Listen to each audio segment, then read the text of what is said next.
Perkins joining us, as well as Brian Windhorst. So that was not the only way. That's not the way that Luka typically wants to play here. How, Brian, did you see Boston control the game? Well, look, the good news for the Lakers is that they finally have their big three healthy. LeBron, Luka, and Austin Reeves. This is what they've been envisioning for over a year now. The bad news is that group has to be awesome on offense, because they're not going to be able to be awesome on defense most of the time. And that's what Boston did in this game. Boston targeted them on the perimeter. They were able to generate a ton of open shots out of isolation and putting those guys into pick and roll.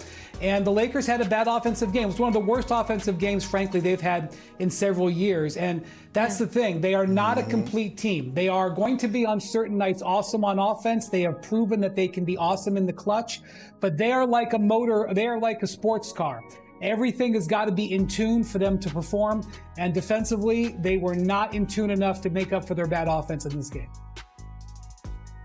And look, I know I use this line a lot when I say they ready to get their feet hot, but last night the Celtics got their feet hot with the Los Angeles Lakers, and it started with their defense. And look, Joe Mazzulla and Jaylen Brown with the active hands getting out transition. Doesn't this look familiar? The 2024 NBA Finals. Jaylen Brown, he won Finals MVP because of the defense and the full court pressure that he applied on Luka Doncic, which ended up breaking up a happy home, and that's why Luka is in LA now. So when you think about what the Celtics are doing and what they did last night, yes, Jaylen Brown is at the top, should be leading for MVP candidate, but that defense was suffocating the Los Angeles Lakers last night. They were causing suffering and they were suffocating for the Los Angeles Lakers, and it makes sense. They've been top 5, right, in defense since December, and when you combine that with the elite offense that you're seeing, the possibility of Jason Tatum coming back,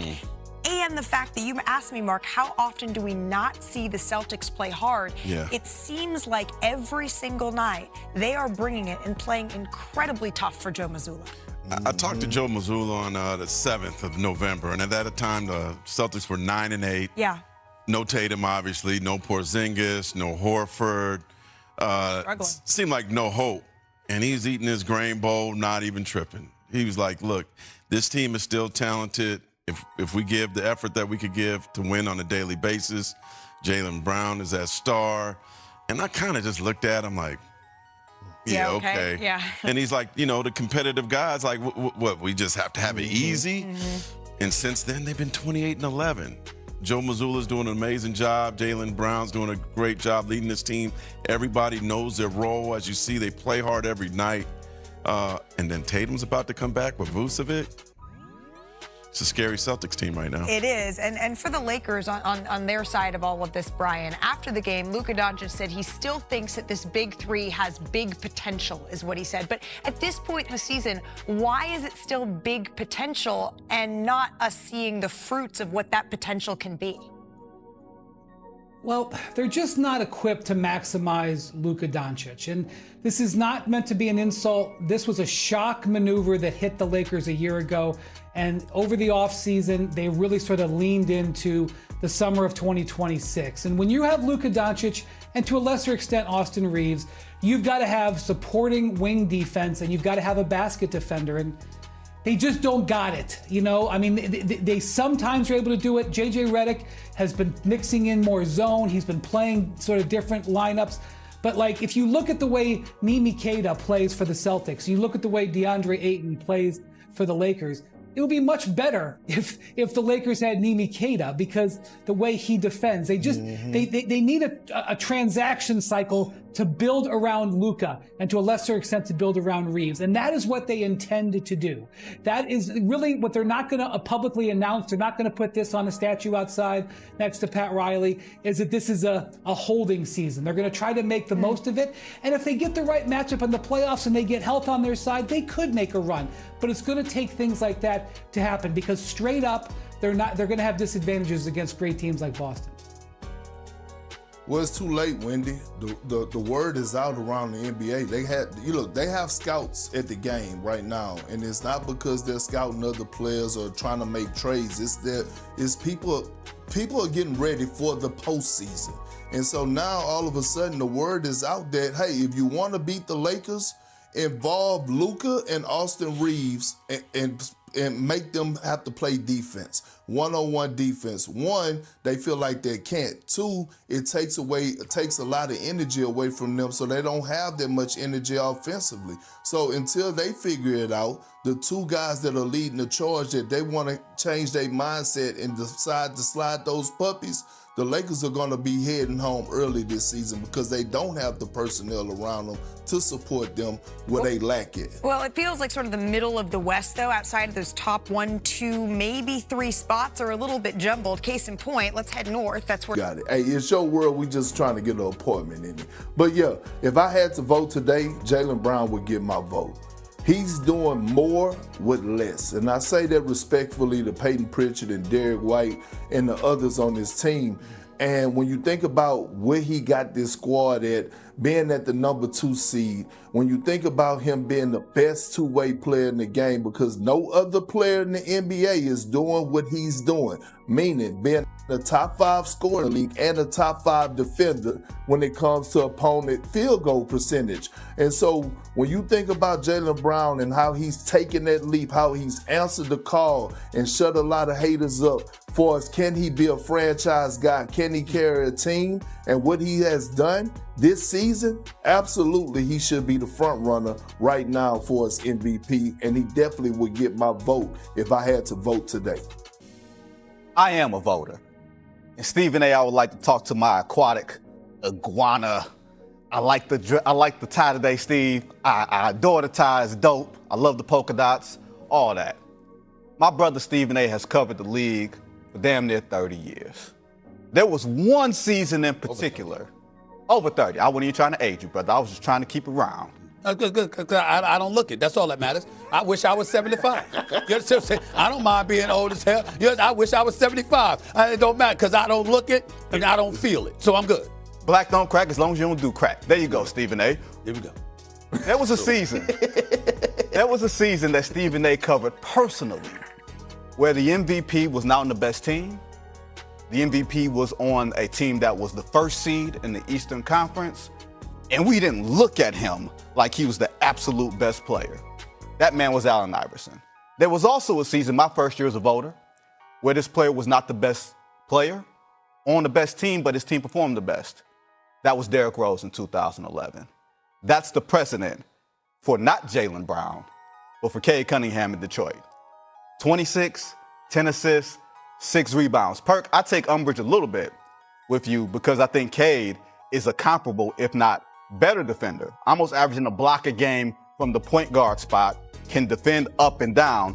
And what we thought about Detroit going into the season when they lost Malik Beasley and they were not able to adequately replace that three-point shooting, we didn't think as a collective NBA public that the Pistons were going to be the 1 seed on pace for 60 wins without a second bona fide shot-creating superstar. So while I give you credit for the Celtics being overachievers, I will also say that if you're on a 60-win team in a season like this, it's not clear-cut that it's going to be Shai Gilgeous-Alexander or Nikola Jokic, who are the 2 best players in the game. I think sometimes you have to leave the door open for someone who's playing the best and on the best team, and that could very well be Cade Cunningham.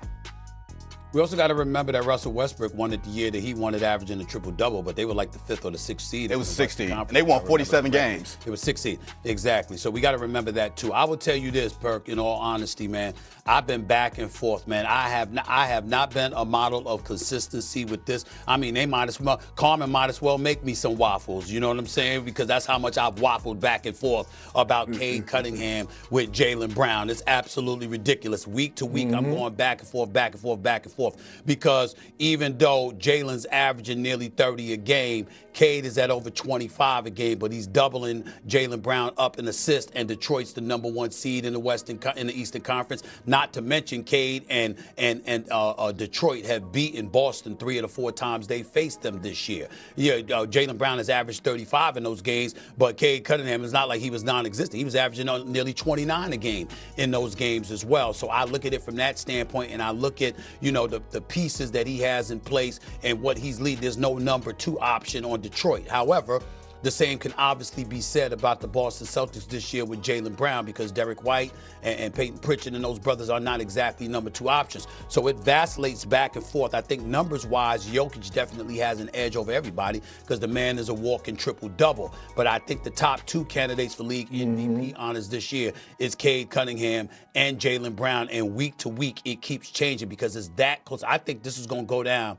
as one of the closest MVP races in the modern era. It's that tight between these two going down the stretch. And I got to give credit where credit is due. As an aside, watching LeBron sitting there talking right there, I was wondering why the hell we didn't address the whole dress code thing that Pat Riley, you know what I'm saying? Pat Riley talked about he want the coaches in suits. I want to let everybody know it wasn't a topic. So do I. You know what I'm saying? I mean, obviously, I'm qualified to speak on that particular subject, no doubt. You know what I'm saying? With my suit game. But the point is, Pat Riley, Larry Brown, Chuck Daly, God rest his soul. I mean, these brothers, the way they wore suits. I mean, part of the reason my suit game is so elite is because of Larry Brown, Billy King, and Pat Croce up in there, because from the shoes to the outfits, Larry Brown would be suited down big time and really encouraged me to upgrade my wardrobe. So I just have to point that out. I just think it's a very, very important. And Perk, you should be taking notes, my brother. You should be taking notes, because even though you look good, because you are looking good. You are looking good, Big Perk. I must tell you, I want to see your range. I mean, you rock that outfit and you look good in it, and but it's the same stuff every day. When we gonna see Perk suited down with the tie really stepping out? I'm waiting to see that range. Well, okay, so it's 2 things. 1, who made you the fashion police? And then 2, I've been the fashion police. I've been the fashion police for years. I came to the conclusion that you the type of individual. I have a friend that's like you. His name is Rajon Rondo. When he used to dress, he thought he was the flyest guy on the team. And we always used to tell Rondo, look at you. You're watching yourself walk. That's you. Okay, so let me go back to the topic, though. Let me go back to the topic. What is happening? Right now, I have Jaylen Brown as the MVP. I will say this: he do have to make sure that the Celtics keep that number 2 spot in order for him to get my vote at the end of the season. Cade is number 2 on my ballot. But I'm glad, Stephen A., that you brought up the Russell Westbrook part of the year that he won MVP, because I believe that year James Harden had the best record. The Houston Rockets had the best record in the West, I believe, and he was on the top 2 seed, and he was averaging 36 points a game. The reason that Russ won it, not only did he average a triple-double, but because it was the year after KD left. So when I think about this situation, it's similar because it's Jason Tatum being out, and people had a whole lot of questions. Think about this offseason, y'all, real quick. This offseason, we were asking, hey, is the Celtics going to move on for Jaylen Brown, or are they going to make a trade? They was blowing everything up, and Jaylen Brown like, hold on, everybody keep a cool booty now. I'm worth every bit of this $300+ million. I'm gonna show y'all. That's where I was going. Again. That's where I was going. When other people would talk about moving on from him, I was like, hell no. You paid him $304 million. You understand what I'm saying? That's number 1 option money. Mm-hmm. Let him show us that he's the number 1 option, which I believed he could do, and he's done it. And he's a top 2 league MVP and candidate. And last but not least, Shay, bring it up, speaking to Perk's point, when they had me on camera, and people would talk about I walked into the arena. I've had to correct people on this many times. They said when I that dress and ABC would put the camera on me, or ESPN would put the camera on me doing the walk from the loading dock area and stuff like that, because that's where I rolled in. People were saying he walking in like he one of the players. And I said, no, totally false. I'm not on their level. I'm walking in like I'm the best dressed dude in the arena. That's what I was walking in like. I said the players needed to take notes. And now here we are. Now here we are this year. And I'm still telling the players they need to take notes. All that damn money LeBron and them making. You can't dress better than that? I'm so happy Pat Riley brought that up. He getting got a statue outside of the state arena, and he letting everybody know. All right, my fellow Lakers devotees, masochists, and gluttons for emotional punishment, let's settle in for what might be the most comprehensive examination of why supporting this franchise in 2026 requires the psychological fortitude of a hostage negotiator, the unwavering optimism of someone who still believes their ex is going to text them back, and the kind of selective memory that allows you to forget every heartbreaking playoff exit, while simultaneously remembering every moment of glory from championships that happened when half our current fan base was still learning how to tie their shoes. Because if there's one thing we've all learned from years of Lakers fandom, it's that this organization specializes in transforming simple basketball concepts into elaborate psychological experiments that would fascinate behavioral scientists studying the limits of human hope and the relationship between suffering and eventual reward. But here's my genuinely wild proposition that might sound like the fevered delusions of someone who spent too much time analyzing Lakers Twitter debates, convincing themselves that every roster move is part of some master plan orchestrated by basketball savants who see 17 moves ahead, like they're playing four-dimensional chess while everyone else is still figuring out checkers. What if everything that's happened this season, from the injuries that decimated our rotation to the chemistry experiments that looked like they were conducted by people who learned team building from watching disaster movies, has actually been the universe's elaborate way of preparing us for the most satisfying championship run in franchise history?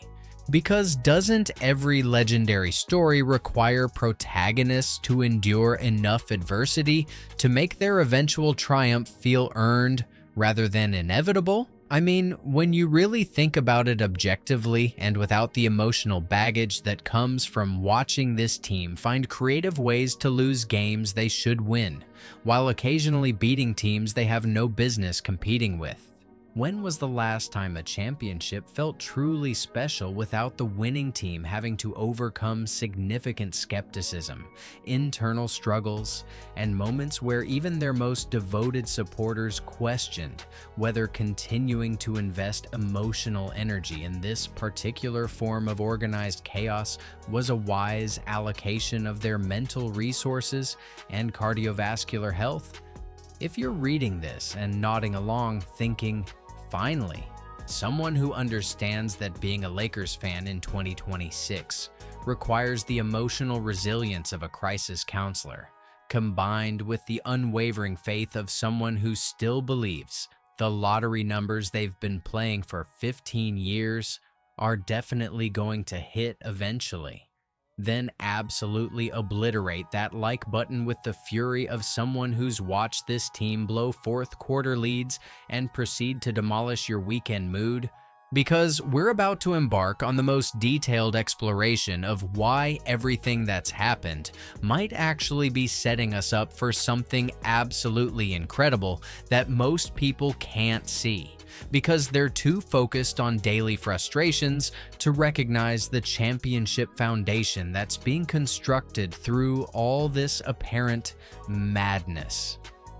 Let me start with what might genuinely be the most encouraging development we've witnessed all season, which is that after months of injury reports that read like they were written by someone who specialized in creative fiction rather than medical documentation, featuring ailments that sounded like they were invented by medieval physicians who learned anatomy from studying ancient scrolls written in disappearing ink, we finally have a completely healthy roster with all our key players available simultaneously for the first time since approximately the Jurassic period, And isn't it absolutely delicious that this happened to coincide perfectly with the stretch of games where teams either establish themselves as legitimate championship contenders or reveal themselves to be elaborately constructed mirages that disappear the moment they encounter real adversity from opponents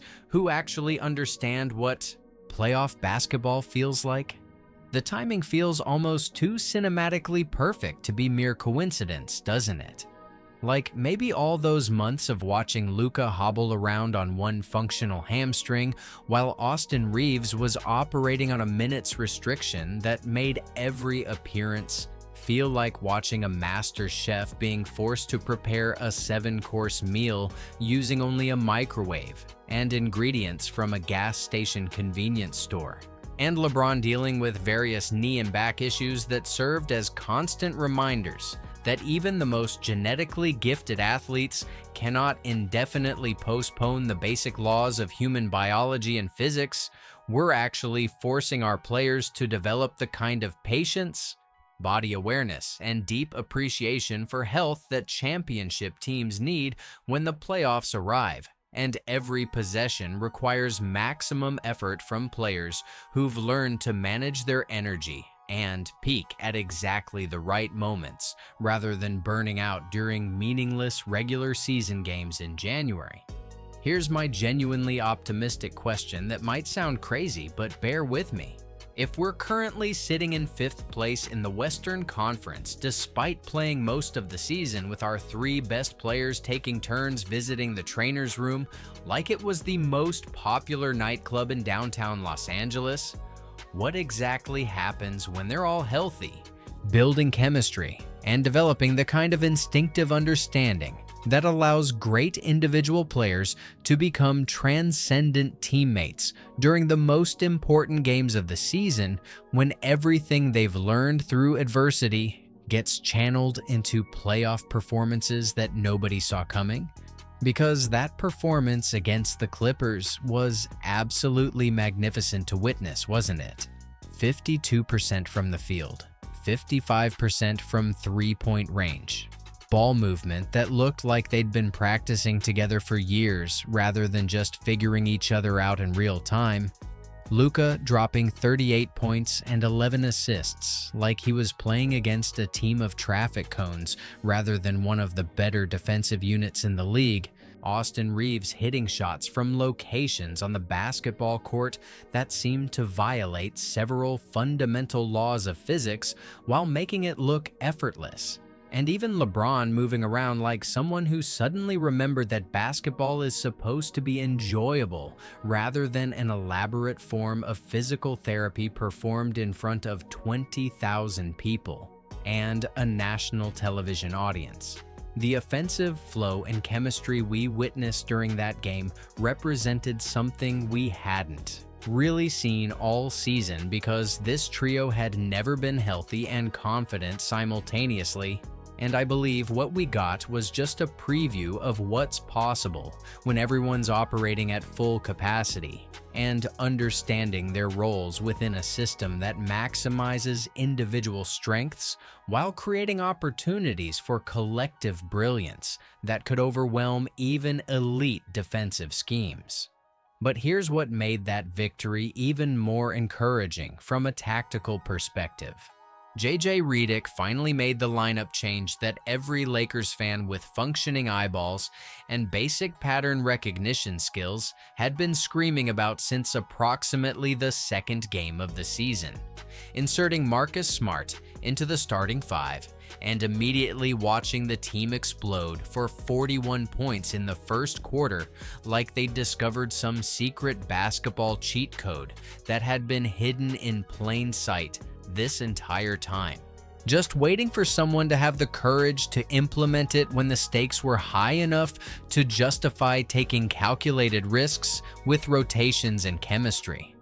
Smart's impact wasn't just about his individual statistical contributions, though those were certainly valuable, but rather about providing the defensive intensity, vocal leadership, and competitive edge that transforms a collection of individually talented players into something resembling a cohesive unit with shared goals, mutual accountability, and the kind of collective identity that championship teams develop when they're forced to rely on each other rather than just hoping their talent alone will be sufficient to overcome whatever obstacles they encounter. My question is this: if one seemingly simple lineup change could produce such immediate and dramatic results, creating offensive flow and defensive energy that we hadn't seen all season, what other tactical adjustments and strategic innovations might JJ have been saving for exactly this moment in the season when everything starts to matter exponentially more and the margin for error shrinks to basically nothing? The chemistry development between our core players is probably the most fascinating and underappreciated storyline that nobody in the media seems to be discussing with the depth and nuance it deserves, because this trio of Luka, LeBron, and Austin has played maybe 10 or 11 games together throughout the entire season, which means everything we've witnessed so far is basically them learning each other's preferences, tendencies, and instincts in real time, rather than executing a refined system they've mastered through months of practice, repetition, and the kind of trust building that allows players to make split-second decisions that put teammates in position to succeed. Doesn't that suggest their collective ceiling is actually much higher than what we've witnessed during these limited opportunities? And that the remaining 27 games represent an incredible laboratory for discovering combinations, approaches, and tactical innovations that could make them legitimately dangerous by playoff time when teams that haven't been tested by adversity tend to fold under pressure, while teams that have learned to adapt and overcome obstacles find ways to elevate their performance precisely when everything matters most. The beauty of their situation is that they're essentially getting their chemistry building period during the most important stretch of the season, when lessons learned translate directly into playoff preparation and competitive advantage, rather than wasting those development opportunities during meaningless games in November when nobody's paying attention and the stakes are relatively low. Now, let's address the massive green elephant in the room that's been celebrating like they just conquered the Roman Empire, because that Boston game was genuinely painful to watch and reminded every Lakers fan exactly why we can never have nice things without the universe immediately providing an equal and opposite moment of complete humiliation to maintain the cosmic balance that apparently requires Lakers supporters to experience regular doses of suffering to appreciate those rare moments when everything goes according to plan. The final score of 111-89 doesn't even begin to capture the complete and utter, systematic dismantling that unfolded on our home court in front of our fans during what was supposed to be a statement game against elite competition, but instead turned into a public autopsy where Boston essentially performed basketball surgery on us while we stood there looking like we'd never actually played the sport before. And we're still trying to figure out basic concepts like dribbling, passing, and the general idea that defense is supposed to be an optional component of the game rather than something you can just ignore completely.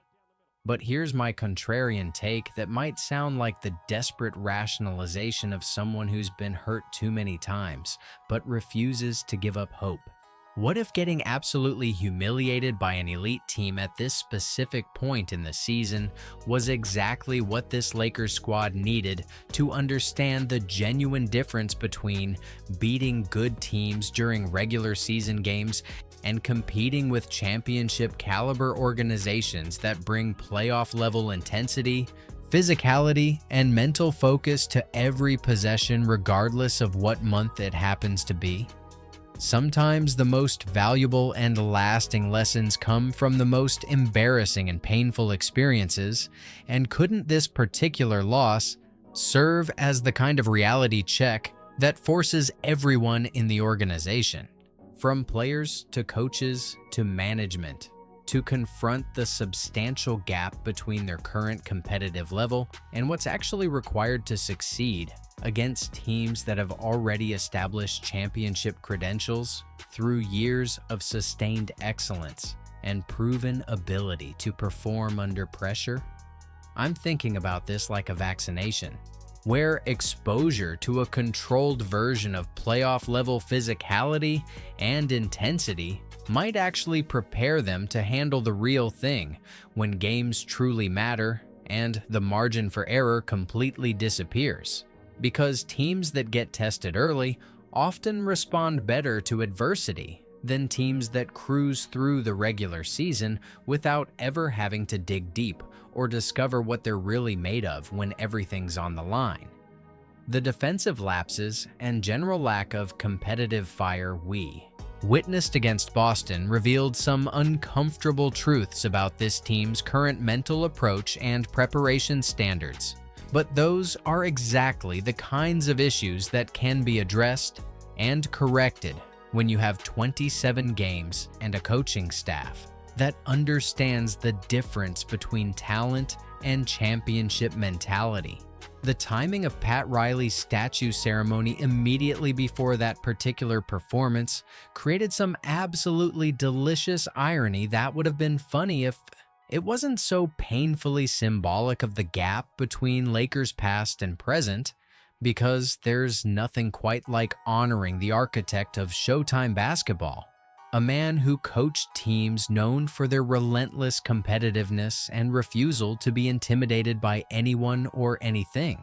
Immediately before watching the current team perform like they were auditioning for a community theater production of Basketball the Musical, being performed by actors who'd never actually witnessed the sport before, but had read about it in books written by people who learned the game from watching highlights on mute. Riley's teams were characterized by exactly the kind of toughness, preparation, and complete refusal to back down from physical confrontation that this current group needs to develop if they want to add their names to the championship banners hanging in the rafters, rather than just occupying space in the building where greatness used to happen with reliable frequency. And the contrast between those standards and what we witnessed against the Celtics was stark enough to be genuinely educational for anyone paying attention. But here's what makes me optimistic about Riley's ongoing influence on this franchise. Having that standard of excellence literally cast in bronze and permanently displayed outside the arena serves as a daily reminder of what's possible when talent meets unwavering commitment and competitive fire. And doesn't it seem like the perfect motivation for current players who might have gotten comfortable with the kind of mediocrity that gets rewarded with individual recognition but never translates into team success or championship relevance? The statue represents more than just honoring the past. It establishes a benchmark that current and future Lakers teams will be measured against, and I believe that kind of constant reminder of organizational excellence could be exactly what this group needs to understand. That wearing a Lakers uniform comes with certain expectations and responsibilities that go far beyond individual statistics or social media popularity. LeBron reaching 43,000 career points during this particular stretch adds another fascinating layer to the season's complex narrative, because watching someone achieve genuinely historic milestones while their team struggles with consistency and identity creates interesting philosophical questions about the relationship between individual excellence and collective success, and whether personal achievements retain their significance if they're not accompanied by meaningful team accomplishments that justify the platform and resources required to reach such heights. The fact that LeBron continues producing at an elite level despite his advanced age and the accumulated physical wear from 24 years of high-intensity professional basketball demonstrates exactly the kind of championship mentality and competitive standards that younger players should be, absorbing through osmosis and daily observation. And I'm genuinely curious whether witnessing greatness up close and personal might inspire Luka and Austin and the rest of the roster to raise their own standards and approach each game with the kind of urgency and attention to detail that creates the foundation for legendary playoff runs that get remembered for decades. But here's my genuinely optimistic question about LeBron's current situation and how it might actually benefit the team's long-term development.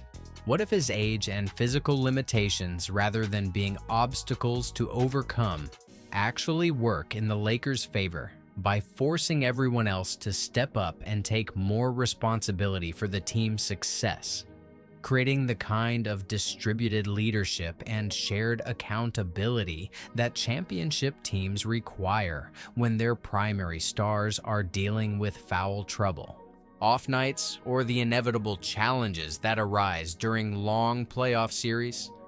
LeBron's experience and basketball IQ provide this team with advantages that most franchises never get access to, which is having a player who genuinely understands what it takes to win at the highest level and can guide younger players through the mental and emotional challenges that come with championship pursuits. And when you think about it that way, couldn't his presence be exactly what this group needs to navigate whatever obstacles they encounter during a playoff run where every game feels like life or death and the pressure intensifies with each victory? The MVP voting situation with Luka being ranked 5th, despite putting up statistical numbers that compare favorably to anyone in the league, actually presents a beautiful opportunity for the kind of motivation that has fueled some of the most memorable championship runs in NBA history. Because doesn't it seem like the players who feel disrespected or overlooked by media narratives often channel that perceived slight into transcendent playoff performances that silence critics while establishing legacies that last far longer than regular season awards? Cade Cunningham being ranked ahead of Luka primarily because Detroit has exceeded expectations and achieved a better team record perfectly illustrates how much these individual awards prioritize narrative and team success over pure statistical production and basketball impact. But couldn't that dynamic actually work in our favor if it provides additional motivation for Luka to prove that individual excellence and playoff performance matter more than voting patterns and media perception when championships are decided on the court rather than in press rooms? The history of NBA playoffs is filled with players who used regular season snubs and disrespect as fuel for legendary postseason runs that redefine their careers and establish them among the game's elite performers. And I believe Luka possesses exactly the kind of competitive fire and basketball genius that could transform this perceived slight into the motivation that elevates his playoff performance to levels that nobody currently expects or is prepared to defend against. The South Bay Lakers situation with Kyler Kelly leaving for the Philippines and Malik Williams arriving through a trade that cost 2 first-round picks creates some genuinely interesting questions about organizational philosophy, depth development, and the kind of systematic approach to talent evaluation that championship franchises use to maintain competitive advantages at every level of their operation. Williams' early performances with South Bay, including solid scoring numbers and impressive three-point shooting that suggests he can stretch the floor and create spacing that modern basketball demands from big men, indicate that the Lakers' front office knows how to identify players whose skill sets and physical profiles fit their system requirements, and I'm genuinely curious whether his development trajectory might eventually create the kind of unexpected front court depth that championship teams often discover during playoff runs, when injuries, foul trouble, and matchup adjustments require meaningful contributions from players who weren't expected to play significant roles. The willingness to invest 2 G League first-round picks in acquiring Williams demonstrates organizational commitment to maintaining competitive standards and depth, even in developmental systems, which suggests a level of long-term thinking and systematic approach that goes beyond just trying to maximize this season's potential and instead focuses on building sustainable excellence across multiple years and championship windows. The broader buyout market continues to present fascinating possibilities for strategic additions that could address specific roster needs and provide the kind of veteran experience and specialized skill sets that championship teams often require during crucial playoff moments when depth and versatility become decisive factors in advancing through multiple rounds of increasingly difficult competition. Players like Johnny Ju Zhang, whose combination of size, defensive versatility, and proven three-point shooting ability represents exactly the kind of role-player contribution that modern championship teams need from their bench players, become available through these secondary markets precisely when teams are looking to fine-tune their rotations and address any remaining weaknesses before playoff competition begins in earnest. I believe the fact that quality players with college pedigree and professional experience become accessible through buyouts and releases provides advantages that most casual fans don't fully appreciate, because championship teams throughout history have often found crucial contributors through these mechanisms, rather than relying entirely on their original roster construction or expensive trade acquisitions that require giving up valuable assets. The strategic question becomes whether the Lakers want to prioritize immediate veteran help that could contribute during this season's playoff run, or continue investing in the development of younger players who might not provide significant value right now, but could become important pieces during future championship pursuits. And the answer probably depends on how the remaining games unfold, and whether this current roster configuration demonstrates genuine championship potential or continues struggling against the league's elite competition.